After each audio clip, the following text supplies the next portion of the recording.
I want you to just try to imagine stepping into a room and like the very first thing you see is a breakdance crew. Oh, wow. Okay. Yeah, and they're just spinning, completely defying gravity, and they're doing this right beneath this massive cascading tower of unreleased Dom Perignon. Wait, unreleased? Exactly. Yeah. We aren't talking about, just a standard pour. This is the Plenitude 2 Vintage 2008. It is being poured publicly for the very first time before it's even hit the market. That is wild. Right.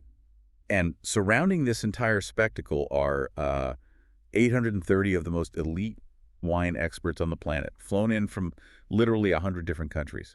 So today, we are taking you inside an event where just getting through the door costs $15,000 a ticket. I mean, it's the kind of opulence that almost defies gravity as much as those breakdancers. But, the sheer scale of the wealth in that room isn't actually the most interesting part of the story. Far from it. The mission for today's deep dive is to explore this really fascinating paradox. We want to look at how an event that is explicitly built for, like the 1% of the 1%, actually operates as an engine to dismantle the walls, keeping out the other 99%. Right. It's about figuring out how you use ultimate exclusivity to fund ultimate accessibility. Exactly. And to crack open the architecture of this world, we are grounding our discussion today in a fantastic piece from Forbes written by Lilian Raji. And her perspective is just critical here. It really is. So Lilian Raji is a global luxury communications advisor, a fractional CMO, a columnist, and president of the Lilian Raji Agency, where for over 2 decades she served as a trusted strategic advisor for some of the world's leading luxury brands. Yeah, and she's also the founder of the PR Advisor, which is this platform inspired by her decade-long National Jeweler magazine column, offering communications and PR guidance for emerging to mid-size brands. Right, which makes her Forbes column, The Pursuit of Luxury, such a perfect lens for this deep dive. In it, she examines how luxury brands use emotional marketing to capture their passionate customers. It's the perfect background for this topic. Definitely. So to really understand the mechanics of this $15,000 a ticket world, we kind of have to start by defining the product itself. Like what actually separates the bottle of wine you might pick up at the store on a Tuesday from the hyper-exclusive bottles being poured at this gala. Well, that divide is basically the foundation of the entire luxury wine industry. And Lilian actually experienced the reality of that divide firsthand during a solo road trip through Portugal back in 2018. Oh, yeah. It's such a relatable story. She's driving from Lisbon to Porto, down through Évora and the Algarve. Right, the whole country. Yeah, and she has this friend. She describes him as a sybaritic Sicilian who just insists she cannot leave the country without finding this specific wine called Quinta di Cristo. And she strikes out in, 3 different cities? 3 cities. She is literally pleading with shopkeepers, asking if this bottle is actually worth all the headache. And they just look at her and say, Signora, it's the best. I love that. And she eventually manages to secure 2 bottles right before heading to the airport. Yeah. But then, fast forward a bit, and she's on a Zoom call with Louis Chester. And he is the mastermind behind the event we're talking about today, the Golden Vines Awards. Right, the guy running the $15,000 ticket party. Exactly. So Lilian proudly holds up her hard-won bottle of Quinta di Cristo on the camera, assuming this master of the wine universe will be, super impressed by her find. Oh, no. And what does he say? He looks at the screen, and he just calmly replies, Lilian, I'm sure it's a good wine, but I deal in fine wines. Ouch. But what's fascinating here is the precise criteria Chester uses to define fine wine. It isn't just a subjective measure of taste. Right. To exist in his ecosystem, a wine has to be artisanal and low yield. It has to be terroir-driven, meaning the chemical makeup of the soil and the climate are unmistakably present in the glass. It's a reflection of the earth it grew in. Exactly. And it requires intense critical validation, plus the structural integrity to age for decades. But the absolute defining metric, the thing that really separates it, is liquidity. Liquidity. Okay, let's unpack this. Because if I buy a great bottle of wine and drink it, it's a beverage. Right. But Chester's talking about a financial instrument. He actually uses this analogy in the article, telling Lilian he knows nothing about normal wine, the same way he knows nothing about Volkswagens. He only knows Ferraris. Because both get you from point A to point B, but only one appreciates in value. Exactly. But I have to push back slightly here. I mean, isn't this just financial snobbery? Is it just a closed-loop economy where wealthy collectors create artificial scarcity so they can trade liquid assets back and forth?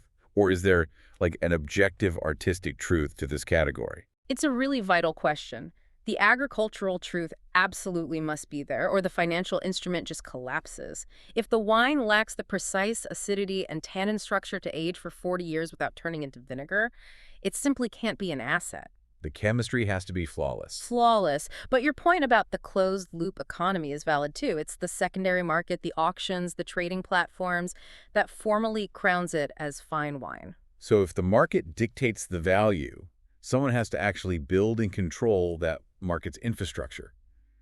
Which brings us back to the architect himself, Louis Chester. Yes. And for a guy running the absolute pinnacle of luxury wine, his background is just completely unexpected. You'd really assume he was born to a French chateau or something, but in reality he grew up in a strict teetotal household. No drinking, no smoking. Right. He didn't even discover wine until he was studying at Oxford's Trinity College.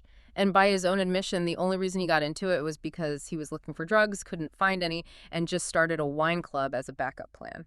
I mean, I love that. He goes from a fallback wine club at Oxford to a legal career.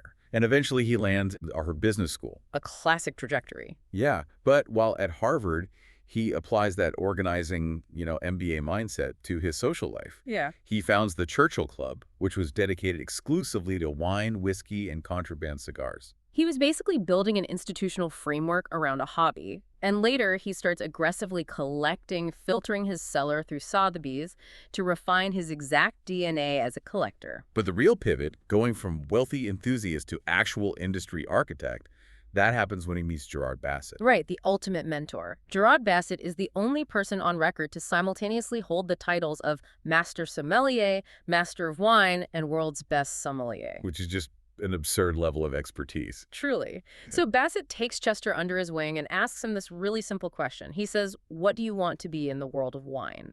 And Chester basically replies, "I want to be the world's most important collector." And to achieve that, Chester and Basset realized they couldn't just, buy wine. They had to control the data, defining what was worth buying. Exactly. So they created a research house called Liquid Icons, which produced the Gérard Basset Global Fine Wine Report.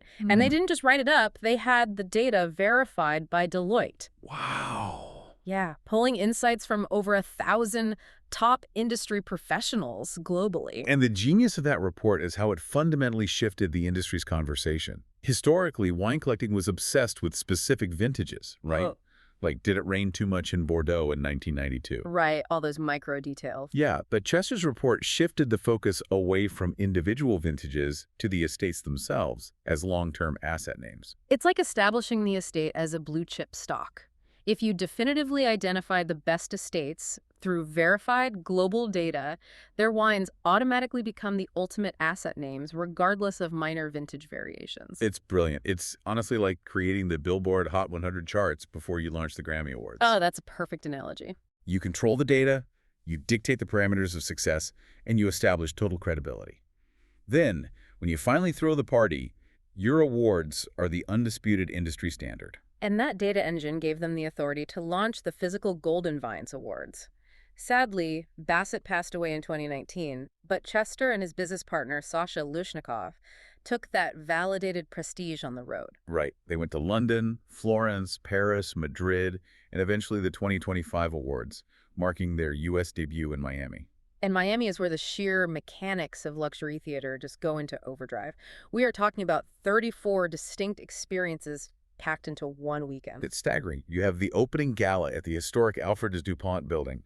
They are pouring rare rosé champagne from a Jeroboam. Right. And they are serving a 50-year-old Graham's Tawny Port from an even larger Rehoboam.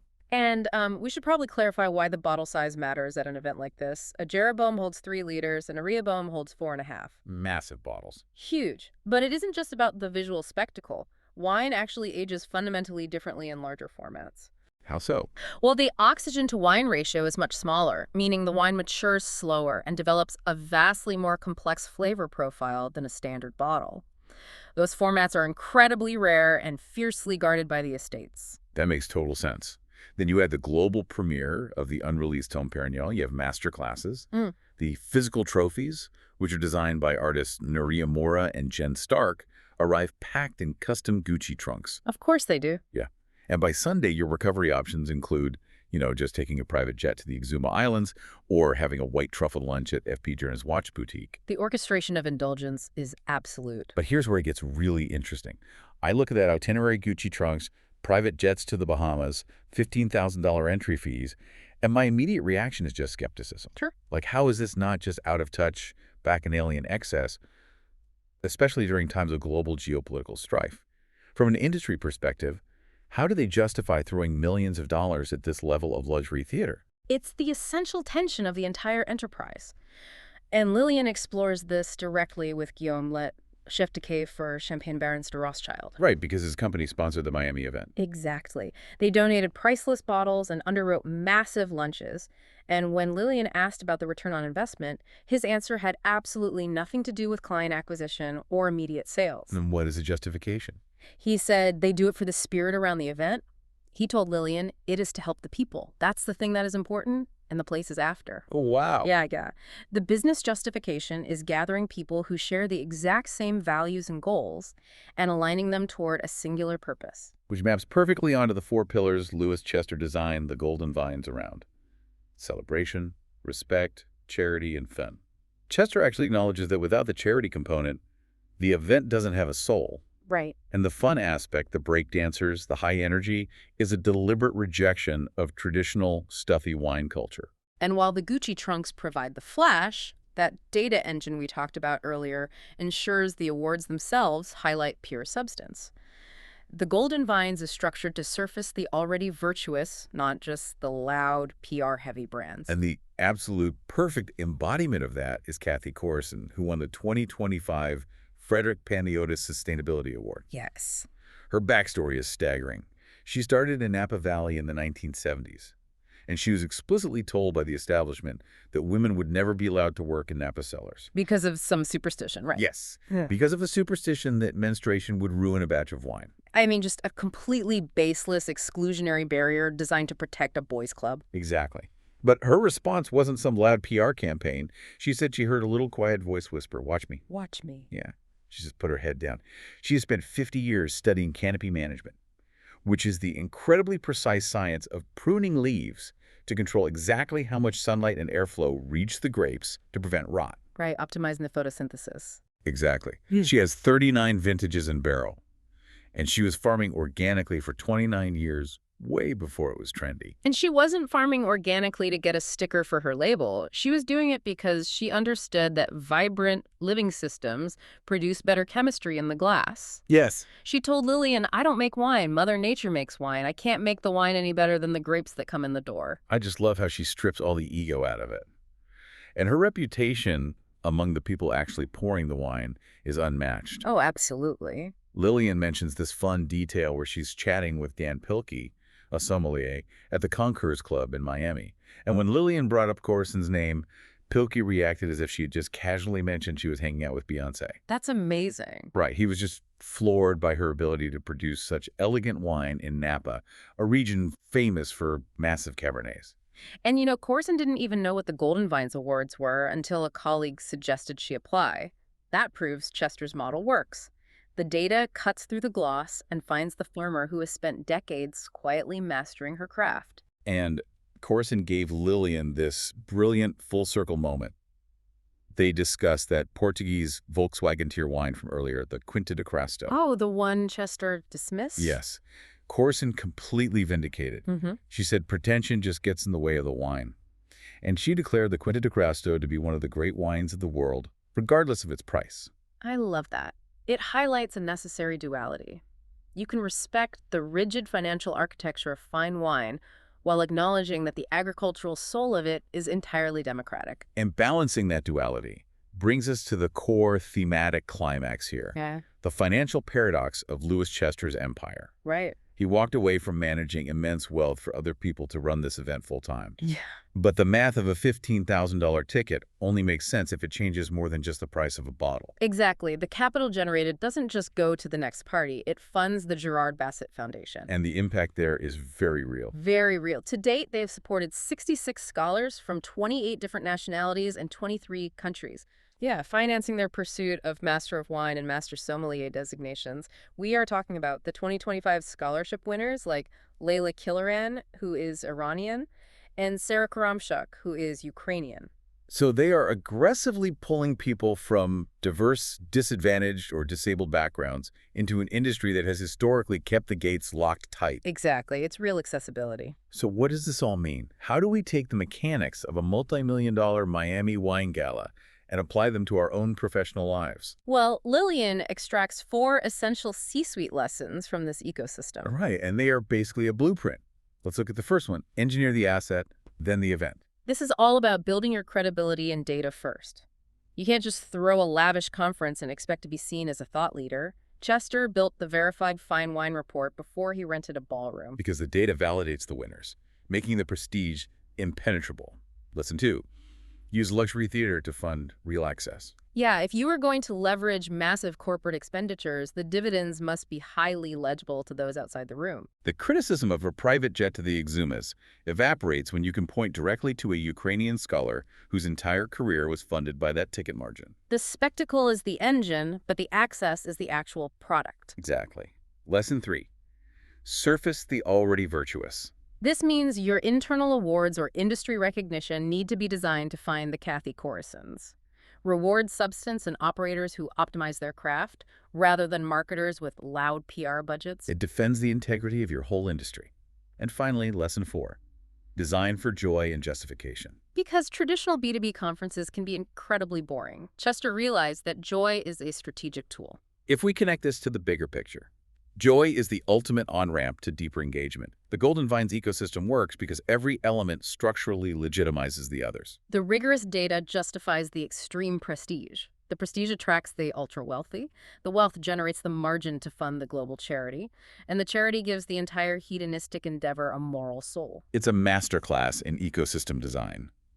The Gucci trunks and the unreleased champagne are just the bait. The scholars and the dismantling of industry barriers are the catch. Perfectly said. Now, we've only scratched the surface of the strategic depth here. You really need to read the source material.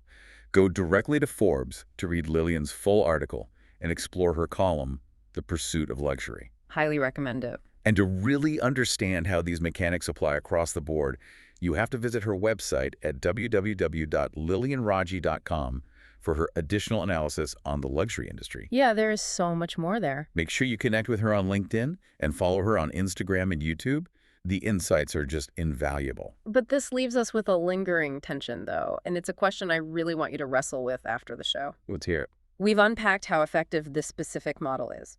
But if extreme exclusivity and a $15,000 ticket are currently required to generate the massive capital needed to dismantle industry barriers and fund global inclusivity, does true accessibility always have to be bankrolled by the elite?